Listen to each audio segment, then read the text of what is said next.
Welcome to the Equestrian Author Spotlight podcast, a podcast featuring interviews with equestrian authors who love all things horses and writing about them.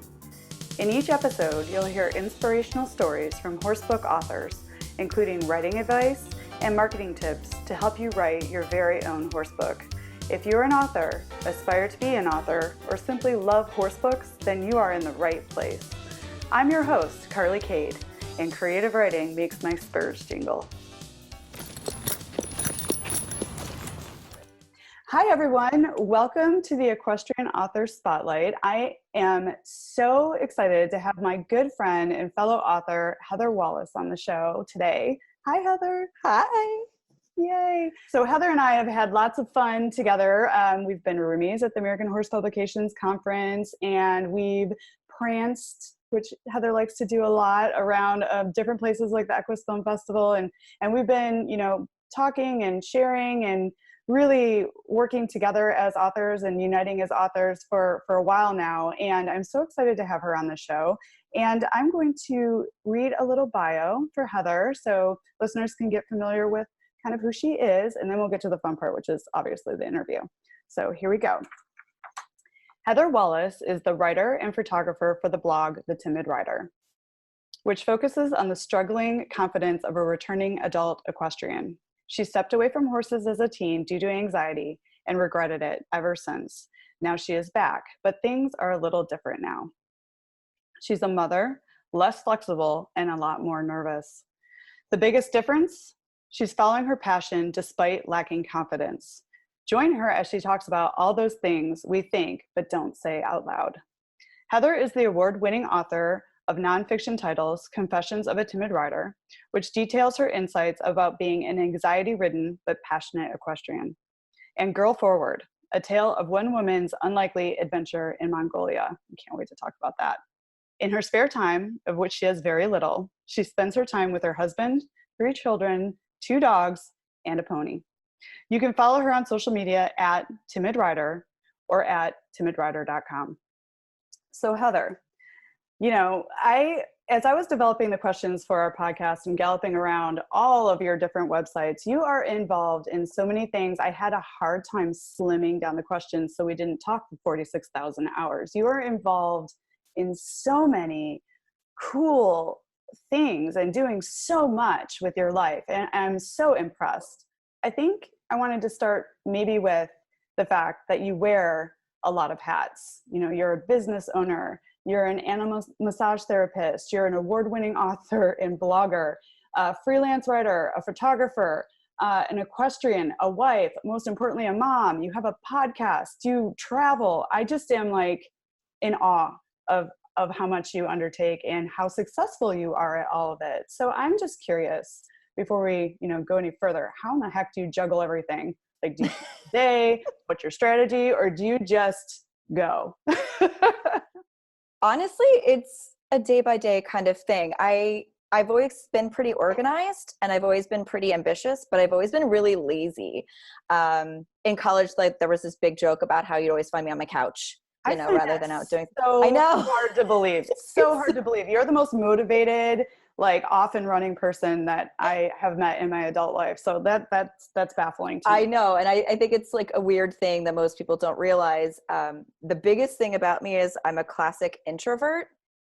So don't let this fool you. I'm better on camera than I am in person, or I always have a little bit, I always have a little bit of mania kind of babbling on in new situations, but I'm either at 0 or I'm running 100 miles a minute, and there's really no in between. So it can be very exhausting to balance. And I do find it can be difficult. I'm constantly struggling with that in my own life, and traveling is a big part of it. I'm leaving actually tomorrow to go out of town for a couple days for a conference, and I have to organize the whole family, organize my clients, organize everything. It's not easy. You kind of find pockets of time, and I like to schedule myself. I like to put things on a calendar because otherwise I will forget.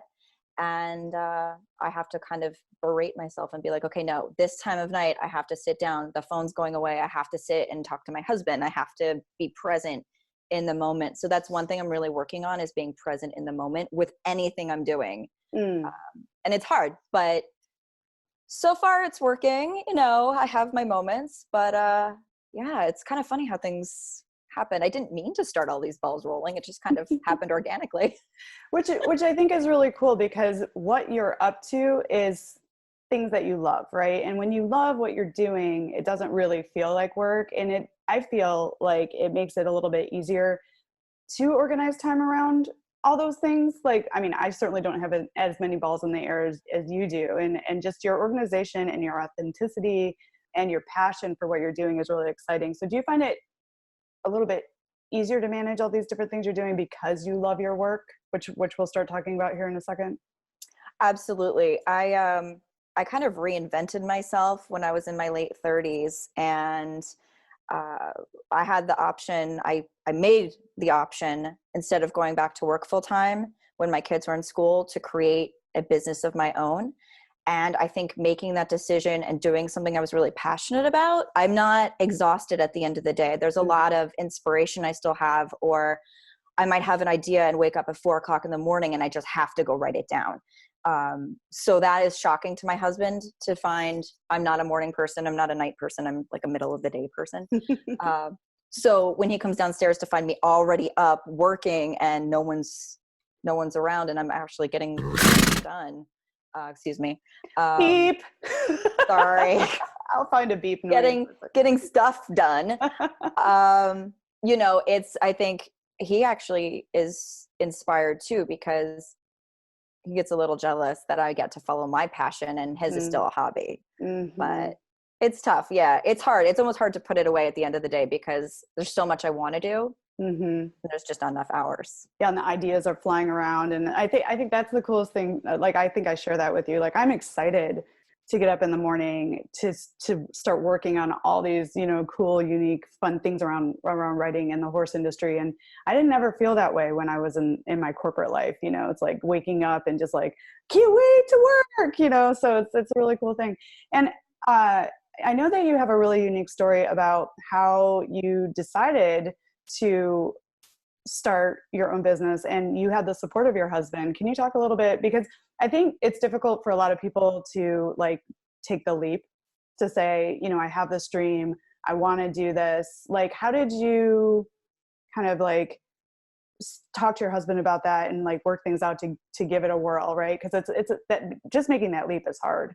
Oh, and it's terrifying, right? Like it's terrifying. So I will say that I don't think I would have been able to do it without my husband's support in any way, shape, or form. He is a very type A person. He's a planner. So I came to him with this idea saying, oh, hey, hun, instead of taking that, you know, $80,000 a year corporate job where we'd have to have a nanny and I wouldn't be home, what do you think about me starting my own business to do with horses and massage? And he goes, you want to rub horses for a living? But, you know, he took a second and he was like, okay, come back to me with a business plan. I want to see that you've thought everything out, and like, then we'll discuss. And so I did. I came back with a 32-page business plan. I did my research. I researched competition. I researched the advertising, everything. And so he's like, you know what? Okay, I'm going to do this. I'll pay for your certification. You can take some time when the kids are in school. You have 3 years, 3 years to make this work, and then we reassess. Mm-hmm. And I'm not going to lie, running a business is really difficult, especially entering into a business that I'd never had anything to do with before. So I was just riding horses for fun. Mm-hmm. Yeah, so it's taken some time, but it was funny because right around the 2-year mark, my husband was getting frustrated that I wasn't, you know, necessarily pulling in money for all the hours I was working. But then he started to see it shift, and he started to see it all coming together, and he started to see that, you know, how fired up I was. And he took that time limit off the table, which is good because I passed it. And yeah, and here we are. And actually things are really starting to come together so nicely and organically. Yeah. So yeah, but I couldn't have done it without him, honestly. He's a bit like having, you know, I always knew I could rely on him, and I'm lucky that he makes enough to support our family that we could do that. Mm-hmm. Not everybody's got that option. So while it was terrifying, I did have someone to lean on to be able to support me. And I hope that one day I'll be able to like, you know, powerhouse this so he can quit his job and retire early and I can take over for him. Right on. I mean, exactly. You know, so you will do that. I know you will do that. I'm very confident that that will happen. But, you know, for people listening in, it's like you and I, and a lot of other people that we know, we are like essentially starting small businesses, and it's like a startup environment. And with any undertaking, like when you look at a successful person, what's behind them is years and years and years of making small moves and staying true to their goal. And, you know, no one comes out of the gate in instant success. It takes time to build these things. And it's true, you know, it's like, it takes a couple of years to really like establish a brand and, you know, get connected and do all the things that you've done very successfully. And now you're reaping the results. So you have to be patient, you have to be diligent, you have to do the work, but success is always right around the corner. And, you know, it does help to have someone supportive in your corner. Now, if you want to do this on your own, right, like put some savings aside so you can take a break and take some time and develop things, or do it, you know, between whenever you can. You know, that's initially how I started. You know, writing on my work breaks, you know, getting up early in the morning and writing when I could, using my weekends, you know, fully. So it's like, take baby steps, create a plan. I love that you started this out with a business plan. You know, like that, those are all very important things to get balls rolling. And, you know, congratulations on the success that you've had, which we're going to start talking about here right now. But thank you. But yeah, I just want to like inject one thing. You know, he paid for my certification and he gave me a little startup money, very, very little. mm-hmm. But I think, you know, I set these small goals because you feel like you're not very successful because you're struggling to get new clients, you're struggling to get readers. And when I look back and I think like, oh my God, you know, that first 6 months, I couldn't afford to fly to that conference, or you have to pick and choose when you're paying for it yourself, because all the money I make for my business right now is going back into it. Exactly. So now, so I don't take anything out of the household income. I'm actually really paying for everything myself. And so it's slow and steady, but that is also like something to be really proud of. Like I have support, but I'm also financially responsible for my business. And I think there's some adage, right? Like, it's like you can have a quick turnaround and a lot of money, or you can have a slow turnaround and a little bit of money, but either way, you know, you might be able to get there in the end. Like I chose the slow route, but I think that it's better for me because one, I'm learning so much, and I can be proud that I'm doing it on my own. You should be absolutely proud of what you've done. And that's wonderful. And, you know, you're only a few years in, right? So yes. This is maybe 3 years. Yeah. Your success has been phenomenal, which we're going to get to.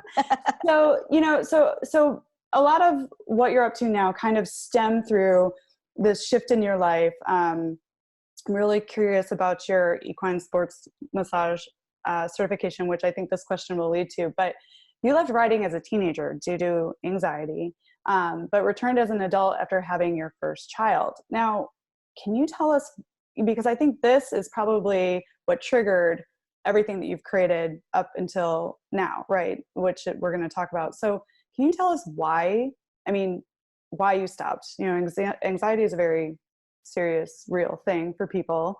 But then, you know, but I wanted you to expand a little bit on that, and then tell us about why you started riding again, you know, as an adult.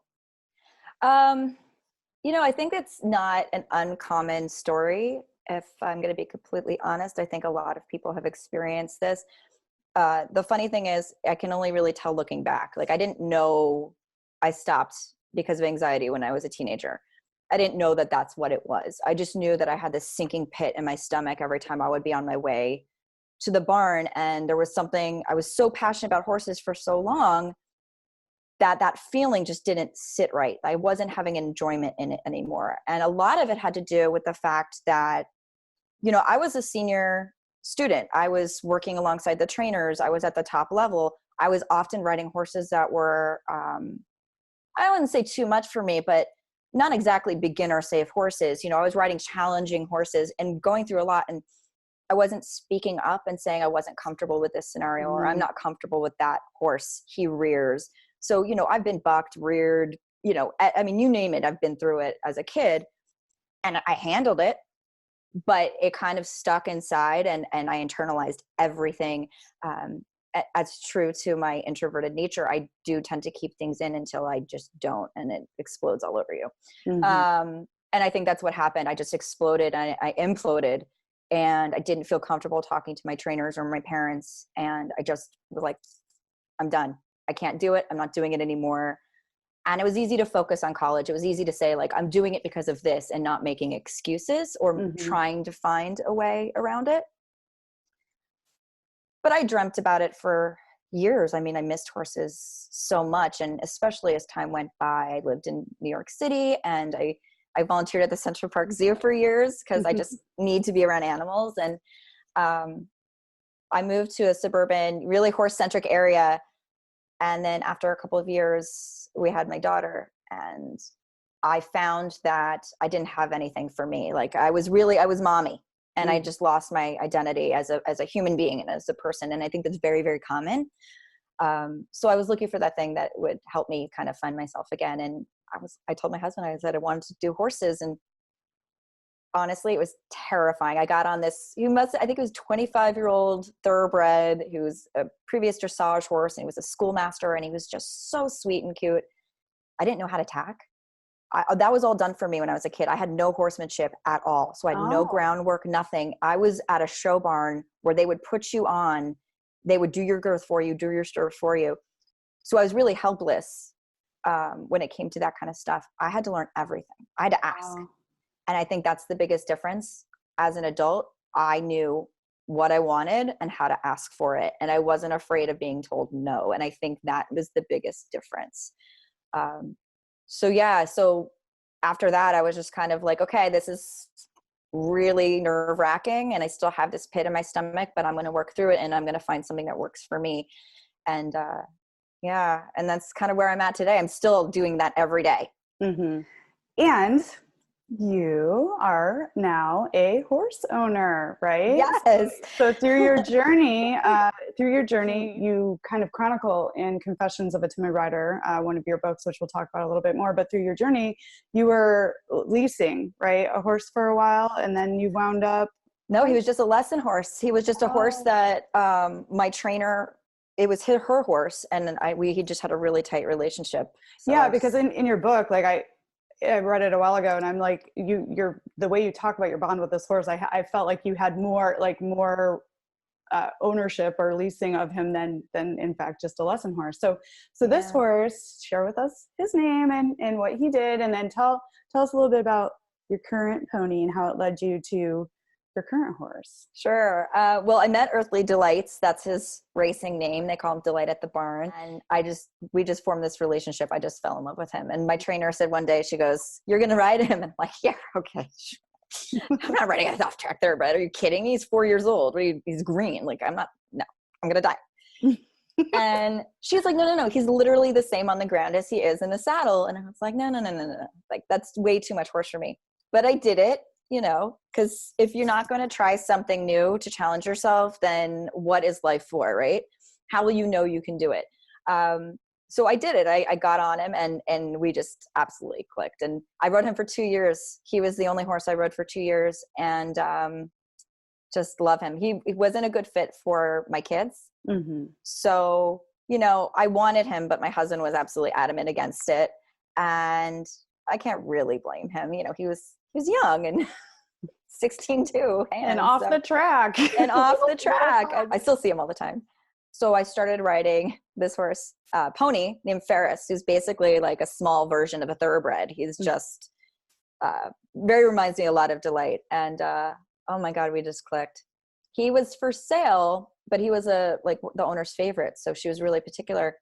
They kind of snuck me on him in a lesson. And finally my trainer just told Jody, she's like, "Yep, you got to sell her to him. Like, this is it."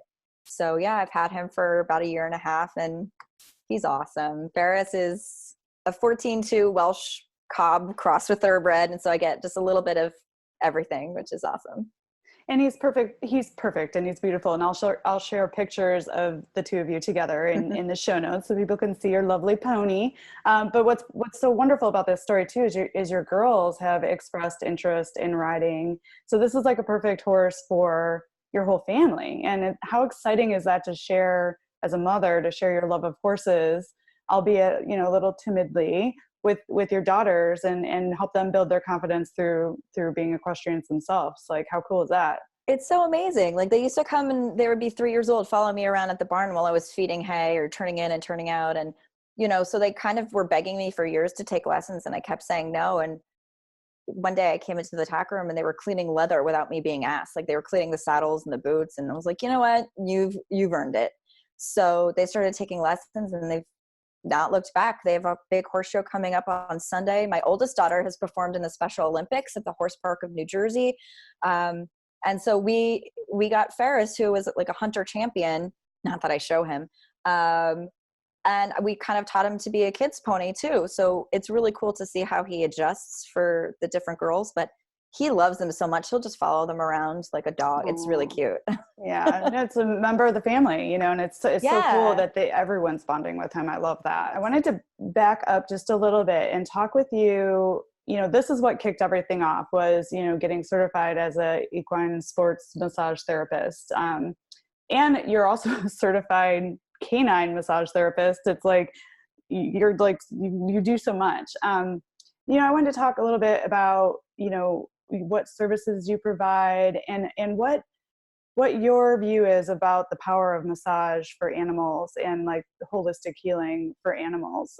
Because I love talking with you about this topic. I mean, I'm sure this could be a whole interview in and of itself, but I wanted to get a little bit of, you know, give people a little bit of a taste of that side of horses and dogs, the massage side.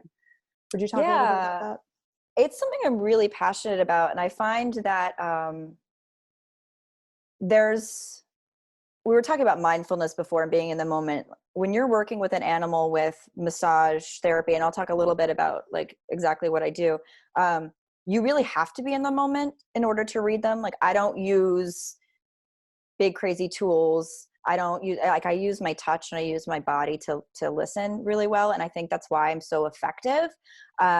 So basically, I'm trained in sports massage therapy practices for horses and dogs specifically, although I do work with llamas, alpacas, goats, you know, you name it.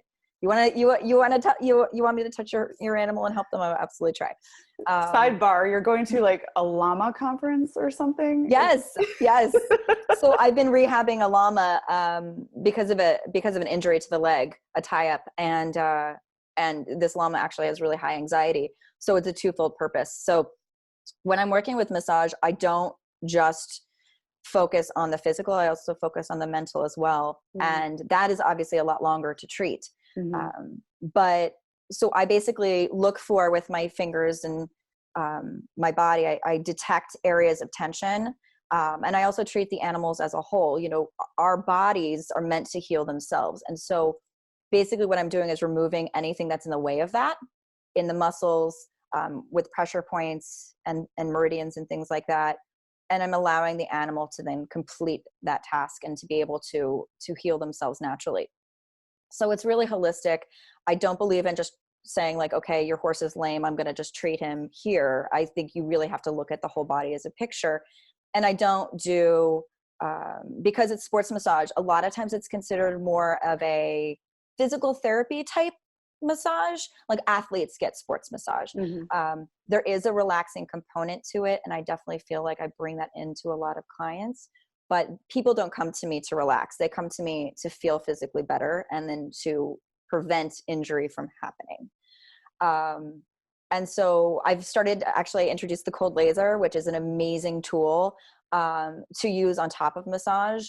It's effective on its own, but I feel like combined, it's even better. And then I also do aromatherapy as well, and I make some products that are very widespread in their use, like an anti-inflammatory or a healing salve that anybody can use for horses, humans, and dogs. So I try to bring that all together into one big picture, and it's all included in the service. Very cool. And I can attest to how fantastic your products are. Your healing salve is like I use it on myself, on my dogs, on my horses, in fact, you know. Yeah. So Cece has a boo-boo and she's wearing it right now. And Heather was so generous. I mean, that's what I love about our friendship too. And what I love about Heather is you're so generous with giving of information and of yourself. And Cece got hurt a few years ago. She got her chest snagged on a stall between her and another horse when I was at a boarding facility, and it required a lot of stitches.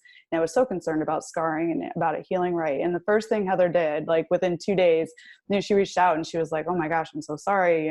It's awful." She sent me the healing salve, and I used it on her stitches and on the cut, and it's beautiful. You can't see any sign that she was ever hurt. And, it's like that was the coolest thing that you did for me. And I just felt such like gratitude and love for you and our friendship. And that's in our early days of getting to know each other too. And you would do that. I'm confident you would do that for a perfect stranger, and it's like, you're just that giving and that wonderful. I mean, it's not about me trying to make money off of my clients. It's me trying to help them and so the hardest thing for me is not being close to be able to help her in person when she went through that. Yeah. And that's the coolest thing about you is like, you authentically care about what you're contributing to the animals and to the people who own them and love them. And, you get a very clear view of that too, when you read Heather's books.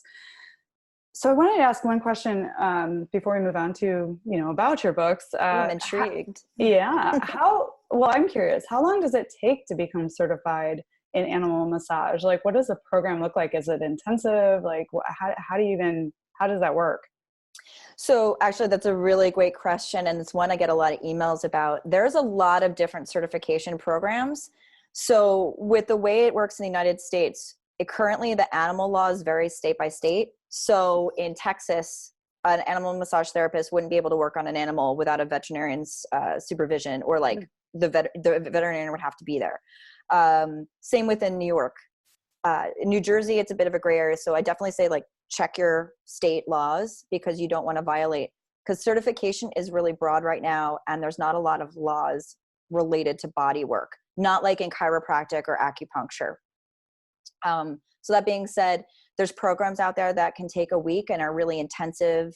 And then there's programs that take 9 months to a year, and there's continuing education programs. So it really depends on what your knowledge is of animals and horses, what you want to do with it, and how much you want to spend and how much time you want to give. I mean, you could certainly do the 1 week certification class, which I actually did do. I did do, which is Equestrian down in Virginia. I did do that. But then I did, I studied up on the Masterson method, on T-Touch, and I'm always looking for new things. Mm-hmm. So I wanted, I did the very intensive one, but I had a lot of horse knowledge to back me up as well. And I think you have to find the program that fits for you. But it is important to be certified, because you are dealing with an animal. You are not a veterinarian, and you need to be very, very clear about what you can and cannot do. It is not the same as petting. And there is always a risk of injury to yourself when you're working with an animal that's sore too. Mm-hmm. Absolutely.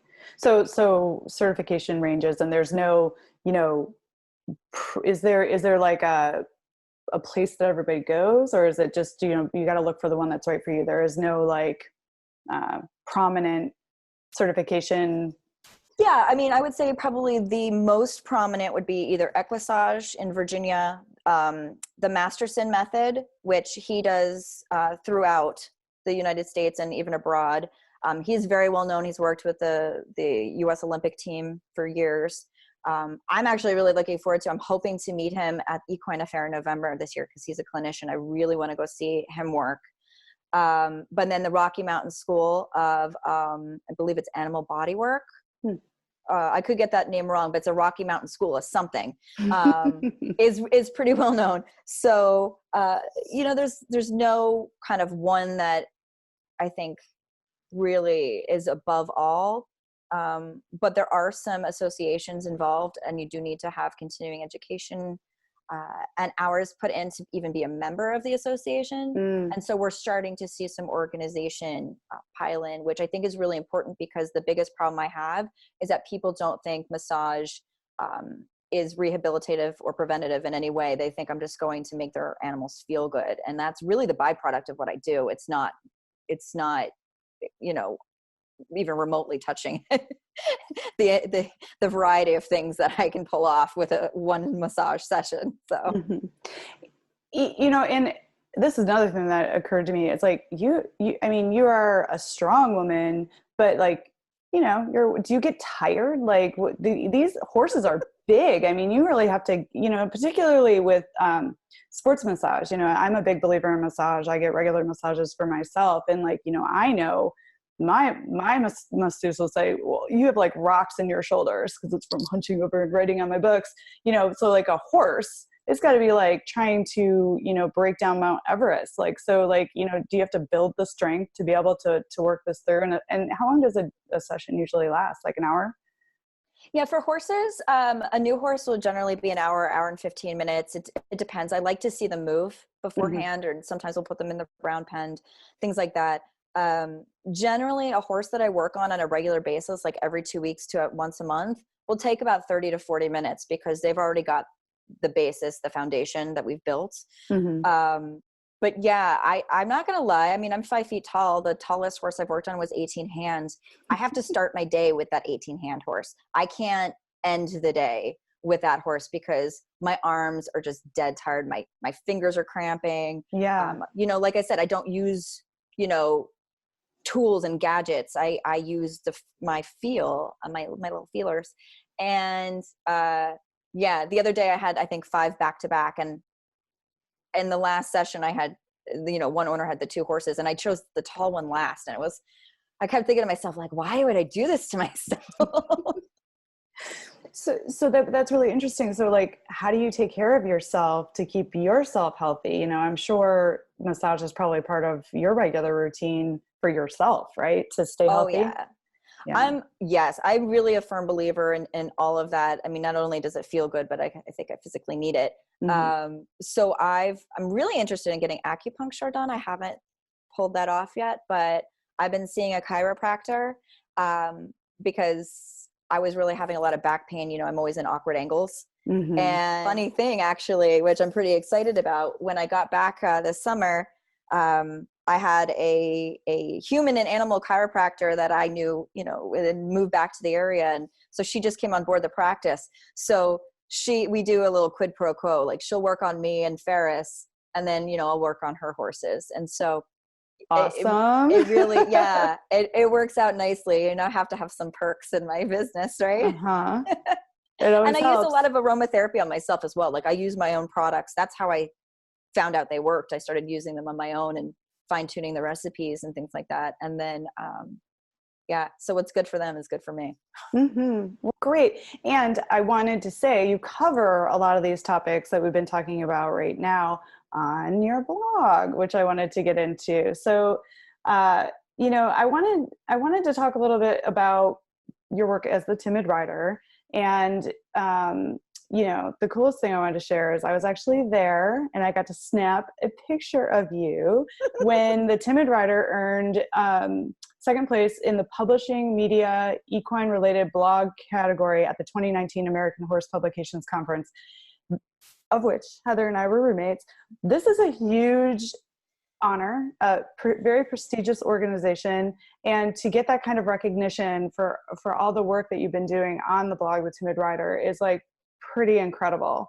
So, and I'm so proud of you and I'm so excited for you. So will you talk a little bit about what the Timid Rider encompasses, what people can find when they visit you there, including all the other amazing things you're doing. And then, how did winning this award make you feel? I mean, it must have like been such positive feedback on like what you've been putting your heart and soul into for all these couple of years here, building your business.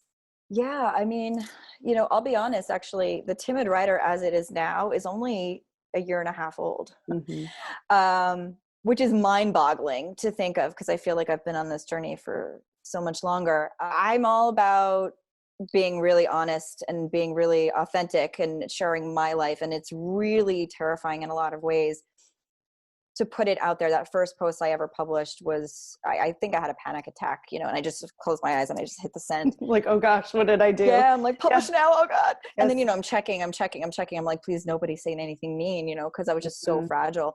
But then also what's worse is that no one reads it, right? On the Timid Rider, I really talk about my personal journey, just talking about, returning to riding as an adult, what I'm experiencing with my horse, what I'm learning with my horse, what I'm learning about myself, and And there's definitely some health and wellness and stuff on there because it's really hard to separate those two parts of me. And, I'm always believing in learning new things about myself and others. And I'll be honest, when the Timid Rider was up for the blog category at American Horse Publications, I was like, that is amazing. And then I got told it was a finalist, and I didn't really believe it. I was a little bit shocked, I'll be honest. But it was just a validation that I'm on the right track. Like I'm sharing this stuff and it's going, like it's making a difference. It's even a small difference. Someone's listening. Mm-hmm. And then when we were sitting there and they're calling out the finalists, I'm thinking, oh, who was listed? 5 blogs, whatever. And it was something like 17 blogs were listed, and they showed such iconic blog, like websites like Western Horseman. I was like, well, I've already won. Like I was a finalist. This is amazing. And then they called me as the second place, and Western Horseman was first place. And all I'm thinking to myself is like, I won, because I don't even think I'm in the same category as Western Horseman. Like, how is this possible? They're just a huge, amazing, so iconic it's brand. iconic. Yeah.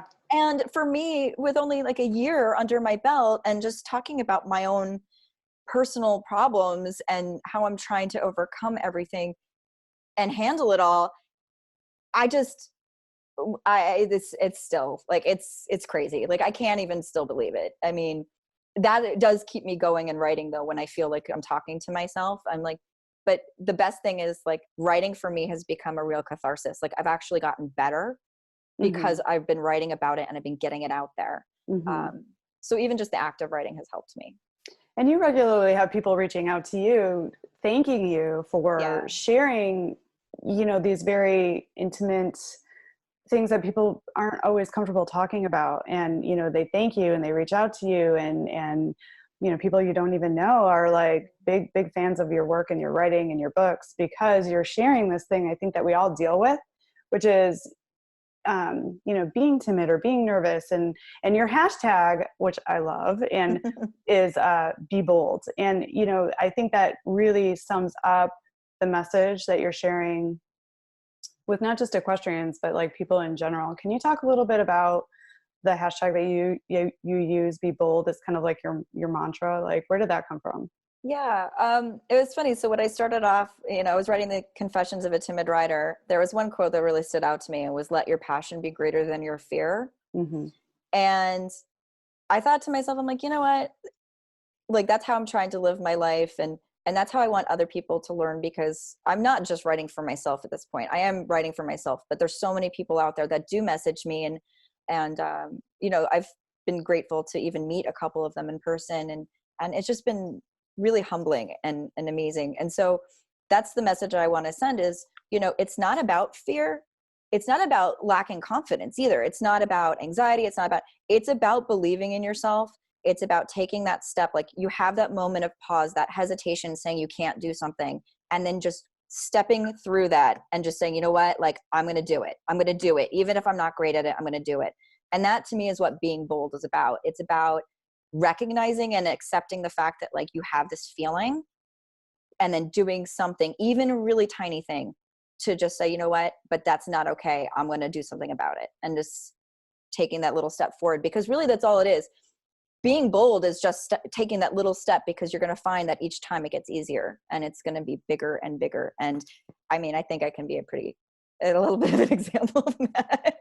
Yeah. I think that's a super interesting point, because it's like, before we do anything, I know I have this experience. I'm like, oh, can I do this? Should I do this? It's like, well, it's the same when I was writing my books, like, what am I doing? And then it's just summing up that ability to be bold and just take the step forward, and being like, this is what's calling me forward. I'm going to follow it. I'm going to be bold, even though I'm nervous.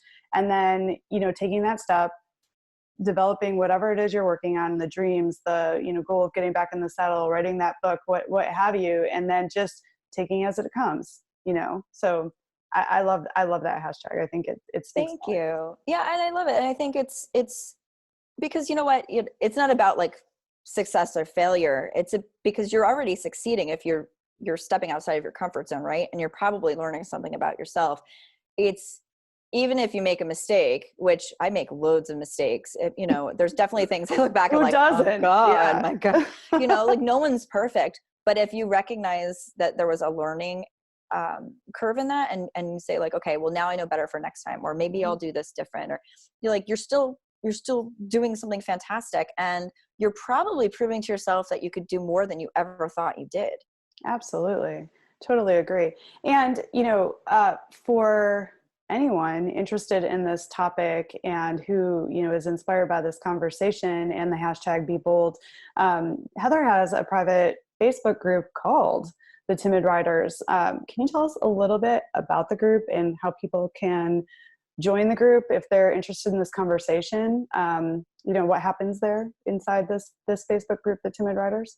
Yeah, I started the group, I don't know, maybe a little less than a year ago, I think, because I was receiving so many amazing comments privately. You know, not a lot of people feel the courage or want to put it out there publicly that they're having issues with confidence or anxiety or whatnot. So Mm-hmm. I wanted to provide a really safe place where not just me, but everybody else who felt that way could, you know, maybe lift each other up. And so, so I have a private Facebook page called the Timid Riders. You can find it either, you know, by searching for it or through my Facebook page at Timid Rider. And really it's a community. We're still growing and we're still kind of figuring it out. And I really want it to be a place where, you know, everybody is posting great stories, or guys, I have a problem today, and other people are engaging with them, because it's not just about me. I think the biggest compliment I ever get is that I'm so relatable. And I think it's because I'm just like you. I'm just like anybody else, whether you ride horses or not, but like, I'm not perfect. I struggle with confidence Mm-hmm. and self-awareness. And, you know, there's so many of us that do. And I think that the more people you have that you can call community, the better for you. You have somebody to talk to, even if you can't voice it aloud. You can do it in this private group. So that's the goal anyway.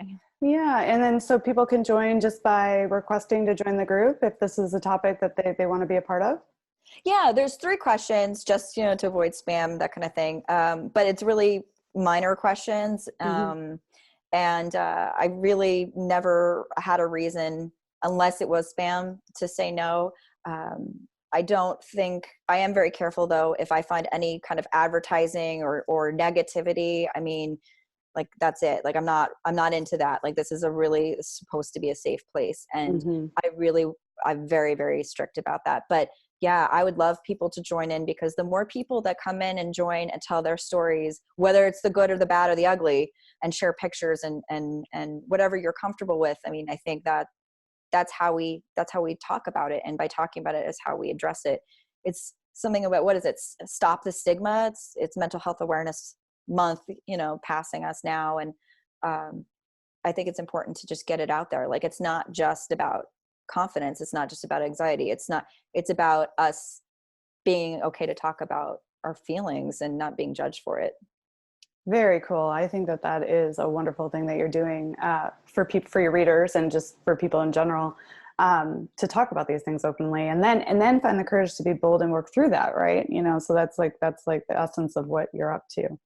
I had one more question about the blog before we move on to talk about your wonderful books.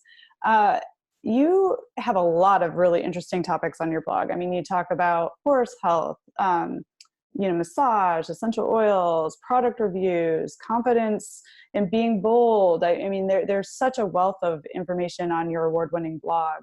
I particularly love, I mean, this is what I think really helped our friendship bloom, because you feel very similar to the way I do about uniting authors and elevating, you know, it's like I'm all for everyone, but like, I'm also very into elevating women in the horse industry. And I know that you are too.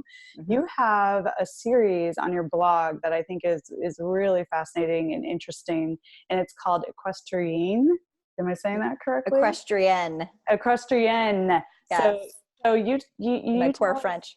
Yeah. Oh, yeah. Thank you. Well, so you fixed my pronunciation there, but tell us, this is a series that profiles women in the equine industry.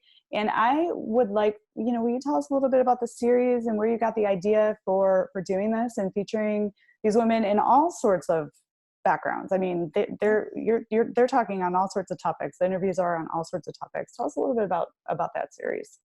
Well, I mean, I feel the same way you do about women supporting women. And it's funny that I found, as I proceeded along this route of running two businesses now, I mean, with the massage therapy and the writing and the blog and everything, that the people I were connecting with were women and were very similar to myself. And I've learned so much through them, and I've really have that pay it forward mentality.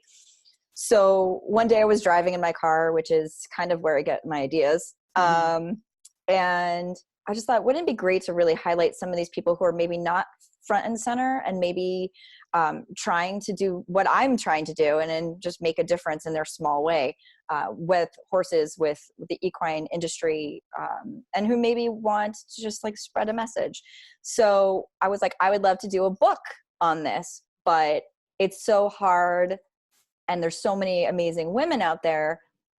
The book is the goal, to do like a chapter on different women, but I'm doing a blog featuring different women, different disciplines all across the world, trainers, brands, business women, photographers, you name it. Authors, of course, authors. How could I forget? No, of course, authors. And so, and really just not even just promote themselves, but share their message, share what they're trying to do to a different audience, and one that, I would like to think my audience is really nicely engaged. They love learning about new things, and they're always asking questions. And I think that's really important. So I wanted to give people a way to do that. So there is, I don't know if there's an easy, I mean, if you want to be a part of it, I would love to, you're a part of it already, but if anybody who's listening wants to be a part of it, I have just a questionnaire to fill out, and then, a lot of times I just basically publish the questionnaire with the photos that's given, and I always link back, but there's a couple people have flagged that I'd like to follow up for like really in-depth to research for a book chapter. I'd love to be able to put a big book together of just women in the equine industry, making a difference. I love that idea. That's the goal. That's the goal. So, I need more submissions, and just because you're on the blog doesn't mean you'll necessarily be in the book, but I mean, hey, I love learning, and there's some people that I never heard of before, and rightly so. I don't know everybody. Right. But it was really cool to hear what they're doing, and something that I didn't know about. So it was really cool. Well, and I think that's the coolest thing about having written books and the business that you're doing, and like the whole horse industry as a whole. Like, as I'm taking on bigger and bigger topics and doing different things and going to different conferences, I am meeting all sorts of people in different disciplines than I would have if I just stayed in my world, which is paint horses and Western pleasure and, like that sort of thing. So we doing what we're doing and having our books in the world and going to things like the Equus Film Festival and Equine Affair and the AHP conference, all these different things bring you in contact with wonderful, fascinating people, in especially women that are in the horse business that we wouldn't have been able to touch if we just stayed in our lane, So I think that profiling these people that you come into contact with is very cool. And I love the idea of the book. And speaking of uniting with other equestrians, you also just launched a podcast. So would you, talk a little bit about that? Because I think this segues perfectly into that conversation, because you are partnering with women on this podcast and doing something really fascinating. So can you tell us about your podcast and tell us about how that came to be and who you're partnering with? Yeah, absolutely. So it's called the Equestrian Pulse. And basically, I work a lot with other bloggers and women, as you say, and, I'm very social, especially online, Well, being social online is so much easier for an introvert. It's like, yes. So Heather and I are like trained extroverts who are actually introverts, so we seem like we're very outgoing, but like it takes us both. We talked about this when we were roommates at the American Horse Publications Conference. It takes a while for us to recharge after putting so much energy into being on all the time and engaging with other people, like I find that, you know, like after a conference, I'm very depleted of energy, and I have to recharge by being quiet and being with my animals and writing and reading and doing all those sort of introverted things to recharge my batteries, you know. So Oh, totally the same. yeah. I mean, I'm going to this llama conference and I'm rooming by myself because I know I'm just going to need to have that quiet time because I'm going to be on the whole time. I'm going to be presenting and doing a demonstration. So, yeah, you know, nothing quite to challenge an introvert than a conference. Be bold. And putting yourself out there about, you know, a practice that not everybody accepts as real, you know, or as valid. But yeah, so I work with a lot of bloggers, and, you know, we're really great about asking each other questions, and we actually have a support group of our own. And so Andrea Parker of the Sandrina Ballerina, who started her blog December, I believe, in 2017. It's super popular dressage blog in Australia. Really, really great. Go check it out. She reached out to me and a couple of other ladies, and she was like, I want to put together a podcast and I want you ladies to be involved. And, you know, not everybody was able to commit to it and work it out. But so right now it's Andrea, myself, and Louise Dando, who has the blog Indu Horse in Toulouse, France. And so we all have a really different perspective on things, and we have a different, you know, I'm the oldest.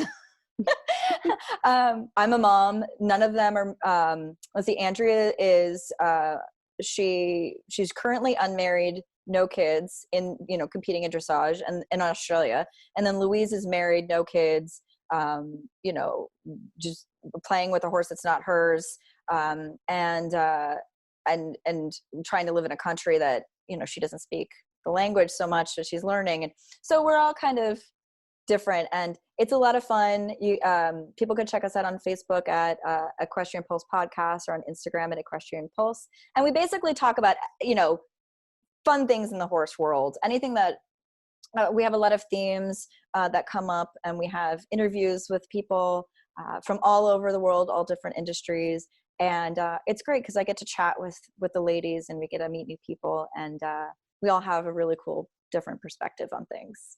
Very cool. And I will make sure to link to your podcast in the show notes so people can find you and give a listen. And, you know, I'm really enjoying that. And, you know, the topics are so cool and so interesting. And I think anyone who loves horses will be very interested in the Equestrian Pulse podcast. So I want to make sure to put that in. And I love how you're uniting with women internationally to bring stories to people and to the world. So it's like, again, lots of hats, don't know how you do it all. Holy smokes. I'm getting up at 6 a.m. tomorrow to film, to record an episode with the ladies. It's a very unique time frame that we get to all get together. So yeah, because you're all in different time zones. So exactly. Very, very cool. Okay, so now this is the Equestrian Author Spotlight. So let's get into your books. Can you start off by just telling us a little bit about your books first, and kind of how you birthed those book babies, and then we can get a little more detailed. So my first ever book was called The Equestrian Handbook of Excuses, and it was kind of my foray into self-publishing. I had a really popular blog post, and so I decided to build on that. And so it's really sassy, and it's a fun little gift book. But Confessions was always the book that I really had in my head and heart to write. And it was super terrifying to put it out there. Yeah, and I want to talk about that too, because you are very real. I mean, this book is about your life and your experience and some of the, you know, the things that you have to deal with. It's true. I mean, you know, usually people get through the first chapter and they're sending me a private message saying like, oh my God, this is so relatable. I feel like I'm reading about myself. And, you know, and that goes just in part of the whole community aspect of it, right? It's like, I'm not the only one. I mean, why should you read my story? It's because it's probably your story too. It just has to do with horses. I saw a lot of myself in that book too, as a fellow like introvert. And I think I did the same thing. I think I Facebook messaged you and I was like, oh my gosh, I feel like I'm reading about myself, you know, which was very cool. Well, and I think Devin has, in your books, has a lot to do. I mean, I can identify with her because I feel like she and I would be very good friends. So, you know, it's so funny. We kind of write what we know, right? And that's why it's scary as an author. But and nonfiction, it's funny. I never saw myself writing nonfiction, and I don't read nonfiction. I read fiction, and but it seems like that's what I'm kind of driven to share. And so, I mean, at least for now, right? So yeah, Confessions of a Timid Rider is basically the story of a returning adult equestrian, me, with a horse that she's in love with and doesn't own. And, you know, each chapter is a different confession. But I think the overarching theme is that it's totally worth it. You know, at least that's what I want the overreaching theme to be, is just, you know, to kind of step up and I'm still here. I'm still doing it. I'm still being bold. And yeah, and that one was a 2018 Winnie Award winner at the Equus Film Festival, which is still shocking because I was talking in the middle of the award ceremony to my friends and they called my name and I didn't believe it. So that was awkward. And for those of you watching the YouTube video, you can see her Winnie Award over her shoulder there. And you can also see her American Horse Publications certificate from the, and I was there when she got it, which was so cool. And I just have to add this in too. We were roomies at the American Horse Publications conference, and we both have behind us our serape blankets. We became the Serape sisters while we were at the conference. The conference was in New Mexico and Albuquerque, and she and I got in a little early and we galloped around downtown for a while.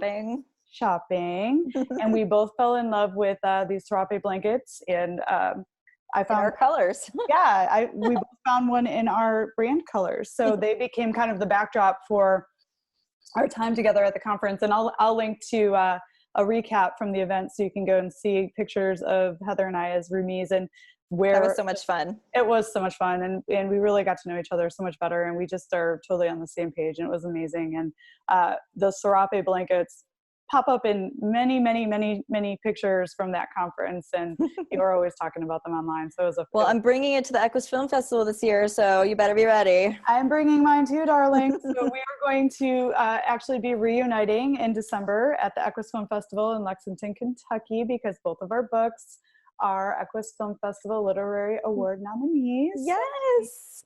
There'll be Heather's doing some live podcasting from the event, so there'll be all sorts of cool things to follow and see coming out of the Equus Film Festival this December. Yeah, that'll be exciting. Yeah, Girl Forward is my second, you know, nonfiction book, and that it's funny. I think you could see a difference, you know, in my writing, just because between Confessions of a Timid Rider and Girl Forward, it's the same type of writing because it's like I'm telling you my story.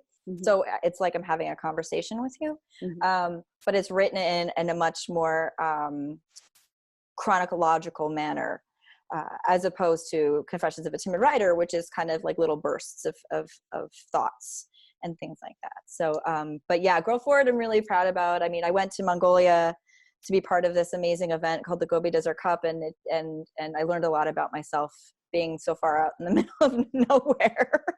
Absolutely. I mean, and you've been to Mongolia twice now, and Girl Forward was inspired by your time taking this on. Like you traveled to, this is considered a third world country, right? And you were timid, and you had to be bold, and that inspired this memoir. And can you talk a little bit about what you learned about yourself as you traveled to Mongolia, and, you know, some of the insights that you learned there? Yeah, I mean, I've always been a nervous traveler just because of my anxiety. There's nothing quite like putting you outside of your comfort zone and expecting things to go wrong and not, you know, wanting to be prepared, right? So I always have to be prepared. So I'm always a little on edge. So I found out I was going in May of 2018. And the event was in August of 2018. Wow. That's not a lot of time for someone like me. You know, I was researching Mongolian culture. I was researching the language. I was researching the event. I didn't know anybody there except a couple of people I'd talked to, you know, via Skype or Facebook Messenger. And the event itself, you know, I don't know anything about endurance horse racing. I'd never been involved in that at all. And so, you know, there's this big jump. I mean, talk about being bold, right? Big jump to go from, okay, I've heard about this event, I've applied, but now I'm actually going to go. And so I probably unpacked like, I don't know, 12 times. My husband joked around that it looked like I was a hoarder because I just had a pile in the side of the room, like things I would add and take out of the pile. And I bought way too much stuff. Half of it I never needed, or, and you can only take one big bag. But in Mongolia, it's such a unique country. And I really absolutely would tell anybody that they should do this event, or they should go to Mongolia, because it's probably one of the last true horse cultures in the world. And it's so set apart from our day-to-day first world lives. And it's truly like stepping back into a piece of history. And it's slowly going away. A lot of the nomads are leaving and going to the city. And so part of the reason that this event goes on is not only to have fun and adventure, but to introduce people to the world of the nomadic lifestyle that has been around since before the time of Genghis Khan. And it's been unchanged since that time, largely. So to kind of keep it and support it as long as possible. I'm not a camper. I'm a girl from the suburbs of New York City. I like to be able to call DoorDash and have, 3 different restaurants, come to my door when any meal I want, and, or to just leave my house and be, I can be in Philadelphia in an hour and Manhattan in an hour. I love the country, but I've never lived outside. I've never lived without electricity or plumbing and done this all with people I've never met for 2 weeks. And I think I learned a lot about myself. I learned that I could and would do anything I put my mind to. I could live without a shower for 2 weeks. I can pee in a hole, but like, you learn that you can embrace these other cultures and bring that home with you and say, like, okay, let's bring a piece of that home. What did I learn about myself? I learned that I really require nature to be around. Right. And I think that's why I'm so drawn to horses. There's special moments every morning before breakfast where I'd go out and I would just walk out, 100 feet and sit down and just watch the sunrise and the horses coming in from the grazing at night. And I would just be in that moment. And for someone like me, who's always got her brain running, it was so incredibly necessary and peaceful. And it reset me in a way that I don't think I would ever get here in this really fast-paced world.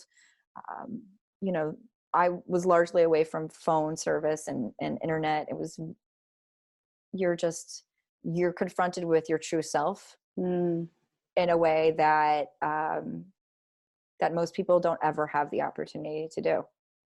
And it's totally amazing.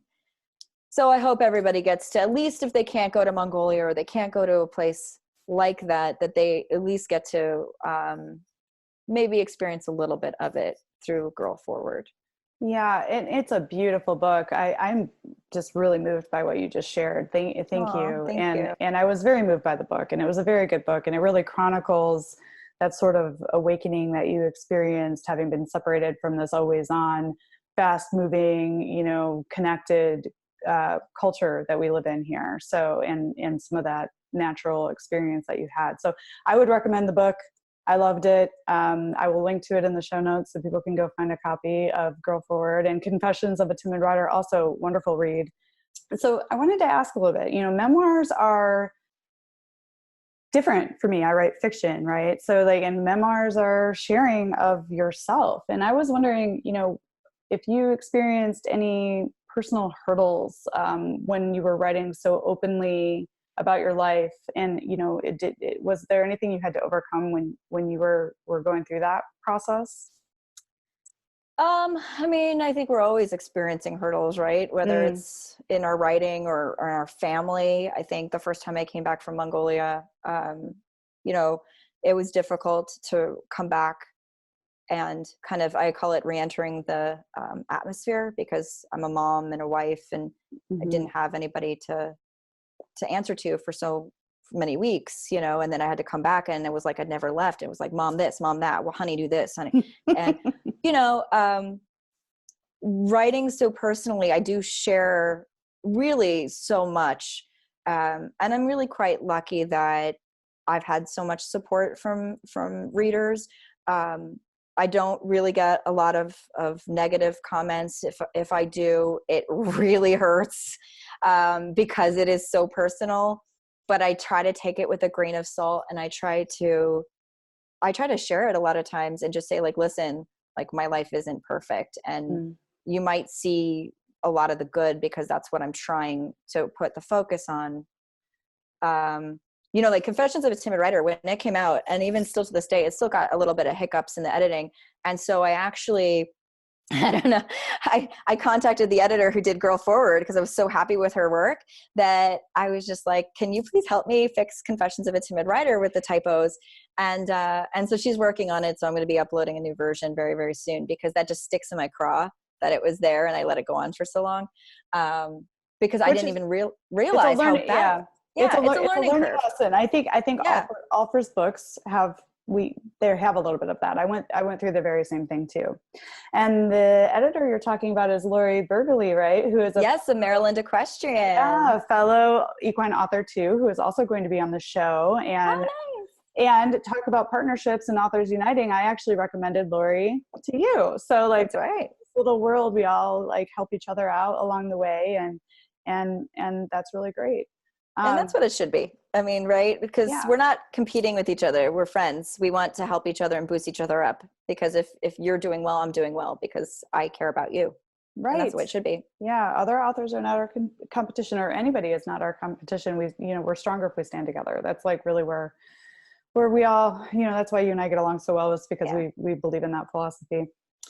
So speaking to, some of the experiences in this author journey and in your journey in general, what do you wish that you had known when you started out on your writing journey, or even your entrepreneurial journey? What's something you wish you had maybe like a do-over on? That's such a hard question for me. Because like, not only can I probably think of 1,000 things, there's not really one of them I would change. I mean, because you learned. Right. I learned so much. I mean, I've had a few friendships lost, which I feel very keenly, because I'm not very close with very many people. I'm very open, but I don't let a lot of people in, like, personally, like as an inner circle kind of like friend. And so I'm a very loyal person, and a very, but I think sometimes business can really get in the way. And I try not to take it personally, but sometimes that doesn't mean that they don't. And I'm always looking out for other people, but sometimes if it's not even, I think I've really learned that I need to set boundaries, because I'm the kind of person who, if you ask me, I will help you. But sometimes that doesn't stop there. It keeps going, and then it asks for more and more and more. And I don't always want to shut it down. Or I don't step up and say something to shut it down, or just say like, okay, well, why don't we do this instead? Or I can't do this. I need to focus on this. And so I think saying no for me is a real big problem. It's something I'm working on. And especially when I first started my business, I was saying yes to everything. Yes, I'll be your vendor here. I'll do this. I'll do that. And now I find myself and granted, I mean, I'm so proud to be able to just sit back and say, you know what, I'm going to take a break on this, or reach back to me in 6 months on that. So I am starting to say no, and step back and really try to put my focus on particular things. That's one thing that I think I really struggle with.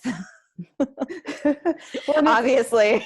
Yeah. And well, it's also very important to recharge the batteries, every now and then, and take time for yourself. I mean, you're a very giving person. That's very clear. I mean, you care about animals, you care about people, you care about readers, you care about building your business, but at the same, and you're a mom, and you care about your family, and you care about your horses, and oh my goodness, it's like, if you don't find a way to create boundaries and say no, and create some buffer for yourself, burnout is very possible. And so I definitely have experienced it recently. Really kind of need to say like, okay, I deserve this time because I work hard. I'm a human being and I need to just stop and reset. And so self-care is something that I think most women don't really focus on.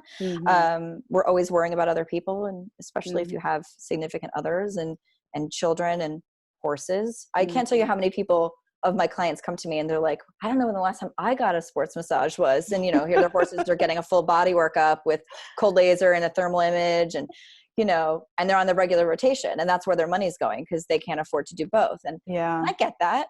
It's hard. It's really, really hard.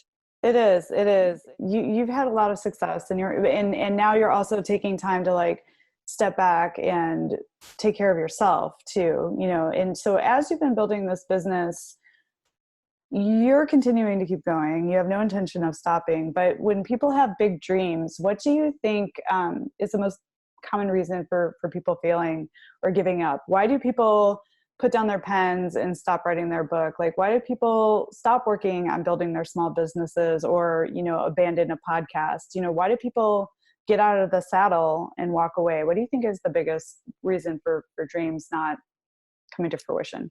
In my opinion, and I've experienced this myself, is the feeling like you're not getting anywhere. The feeling that you're not being heard, or your message isn't being received, or that you're working so hard and you're not getting anything in return. I think I experienced that even, as you say, like I'm relatively successful. Like I've got, clients fully booked and my books are doing really well, up for awards and winning awards. And, but you still kind of compare yourself to other people a lot. And when I find myself doing that, I just like kind of mentally slap myself in the face and just sit back. I'm like, whoa, whoa, whoa.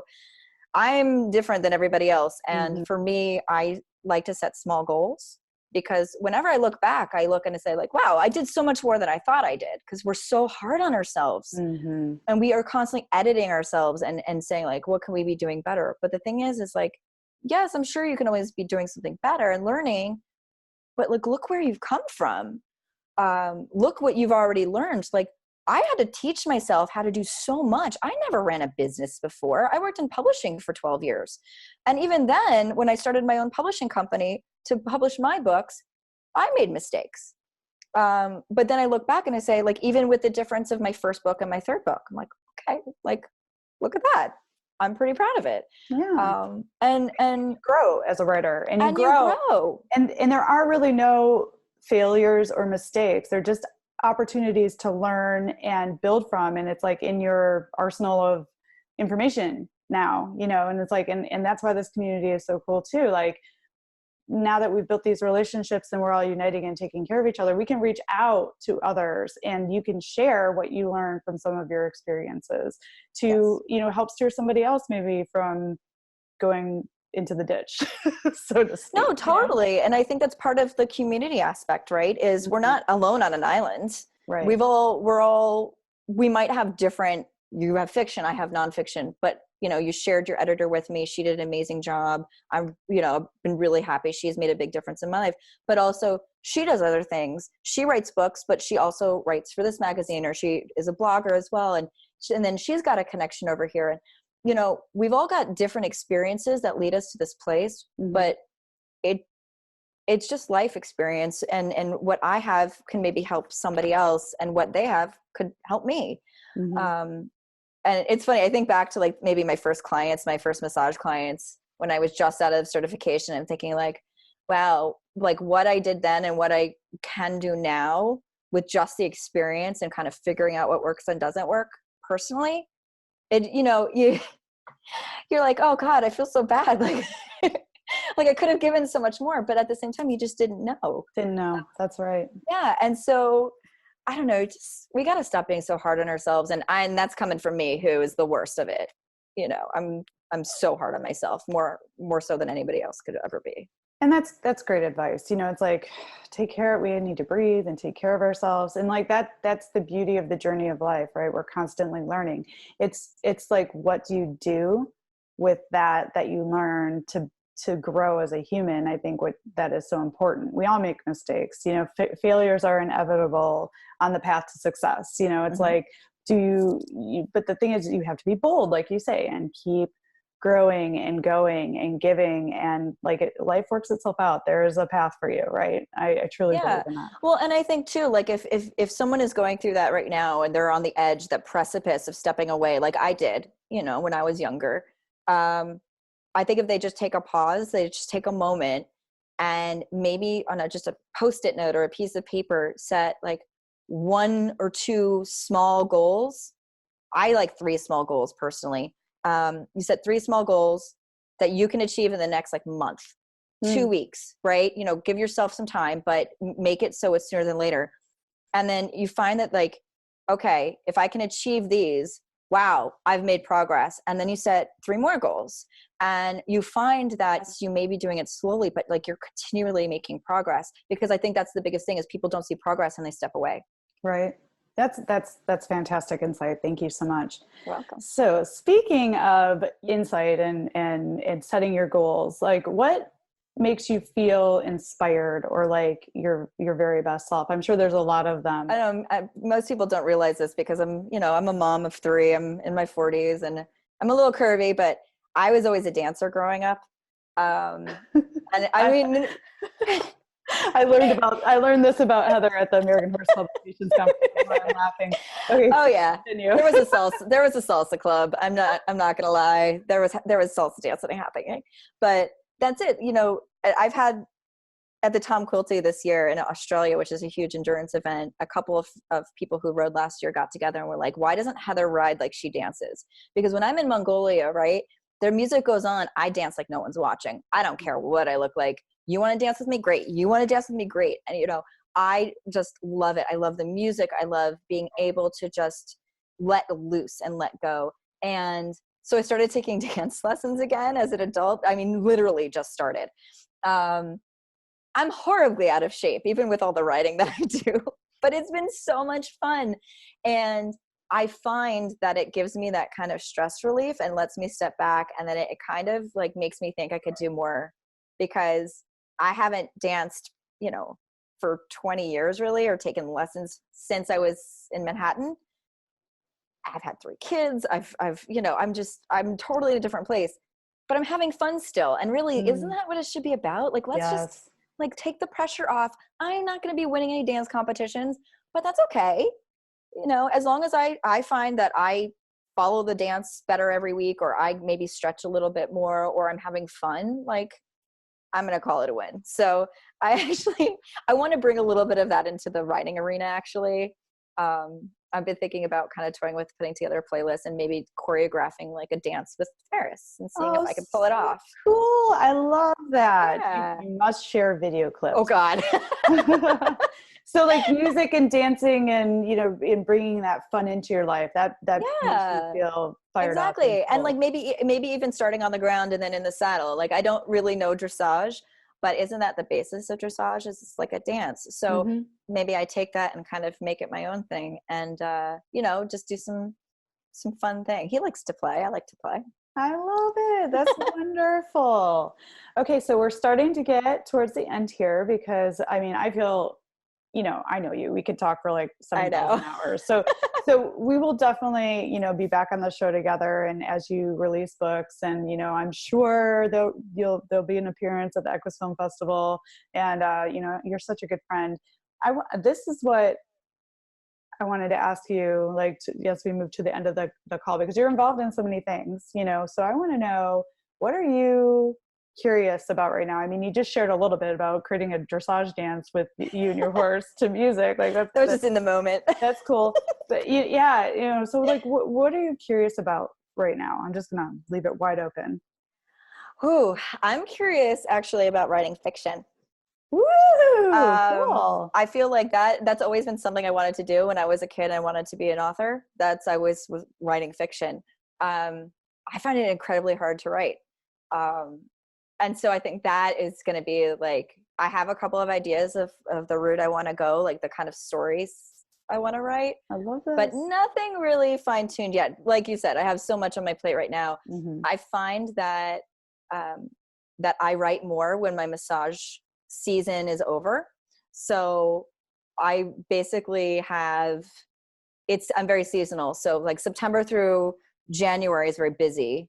And then there's kind of a break from, you know, the end of January, February, March, and then April through the beginning of June, and then the summer is off. So like I write kind of seasonally, and then I write in between, but I really focus on the books, you know, in those kind of moments where I'm not filled with clients.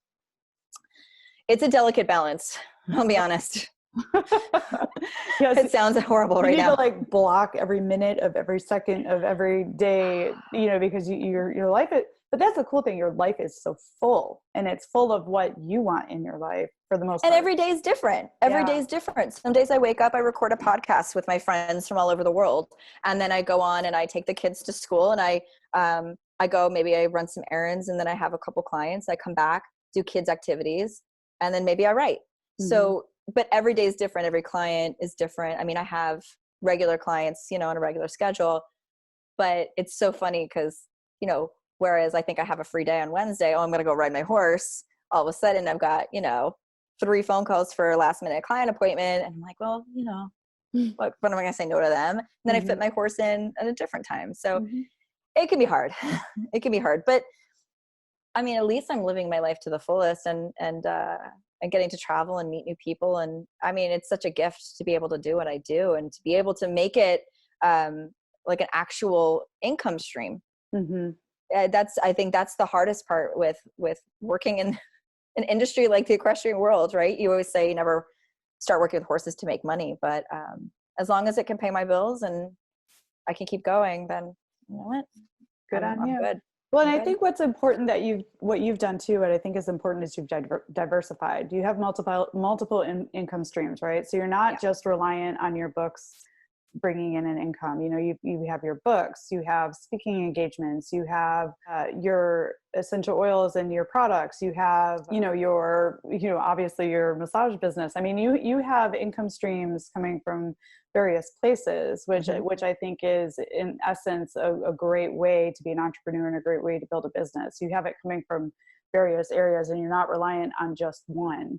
So I think that's very important for business owners or small business owners to know. And one feeds the other, right? So like a lot of times I find that like the money I make from the massage practice will go to buying books for an event or to pay for my editor fees or my travel to the conferences. So one hand washes the other a lot of times, but I'm just starting to get to the point now where I can extend and ask for help. Like I'm going to be getting someone to help me with the social media for the massage business. The Timid Rider is so personal. I would never hand that off to anybody else, but my massage business, I can create the content, and I do have a couple of other colleagues that have come on board the practice, and we can hire somebody to do that for us. So I'm learning to kind of extend and delegate and ask for help. And I'm luckily enough in the point where I can actually start affording to pay for that. Yay. That's so exciting. I have really enjoyed following your journey and getting to know you better and being able to call you a friend now. And, would you tell people if they're, interested in following your journey, where they can find you and your books? Yes, absolutely. So all my books are available on Amazon, but if you want to follow me and talk to me, timidrider.com, or I'm on all over social media with the account at Timid Rider. And I'm always available for a chat, reach out. I love talking to people, even if it's privately. And if you're interested in my massage services or aromatherapy or anything like that, I do sell the products. I actually just shipped a whole bunch off to Australia for the first time, which was kind of crazy. Whoa, cool. Yeah, crazy. I mean, the shipping alone, oh my God. But I can't even imagine. No, it's crazy. But animalbodywork.com is me.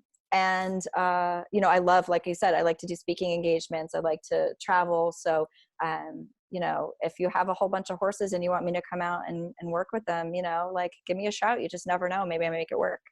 Yeah.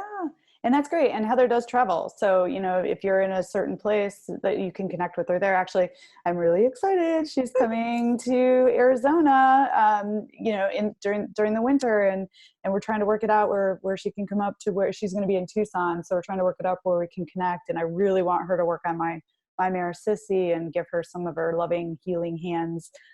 So there'll definitely be posts about that if that. Oh yeah. I mean, I have to meet Sissy. I'm not going to say no to that. I'm going to make it work. Yeah. And I'm so excited. Forget you. I see you all the time. Yeah. And Heather and I will be reuniting this December in Lexington, Kentucky at the Equus Film Festival. So expect to see some fun pictures of us prancing around that event at the Kentucky Horse Park. With our serape blankets. With our serape blankets. Yeehaw! Serape sisters reunite. So Heather, I wanted to just thank you so much for being Spotlight today and, sharing all this fantastic insight from an author's perspective, from a small business owner's perspective, sharing with us about body work for animals. I think that's really important work that you do. And I'm just excited for all your success. And congratulations. And I can't wait to see what you do next. You're something. Yeah, it's never boring in my life. Well, thank you so much, Carly. I love chatting with you and hanging out. So I appreciate you having me on. Thank you, Carly. Thank you, Heather.